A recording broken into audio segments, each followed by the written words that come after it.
అయితే ఎందుకంటే నాకు కావాల్సింది దేవుడు పని, దేవుని యొక్క ఆశీర్వాదం. దాని ముందు ఈ తిండి అంత అని తిండిని నెట్టేశాడు. పో అని తన మానుకొని ఆ జ్యేష్ఠ పక్క కొరకు కష్టపడి వండుకున్నవాడు తన అన్నకి వదిలేశాడు. కూటి కొరకు ఏం పోగొట్టుకున్నాడు? జ్యేష్ఠ పక్కును వదిలేసుకున్నాడు.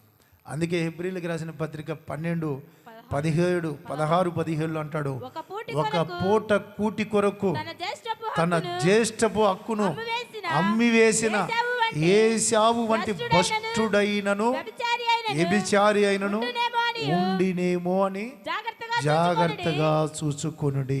దేవునికి స్తోత్రం కలుగును గాక.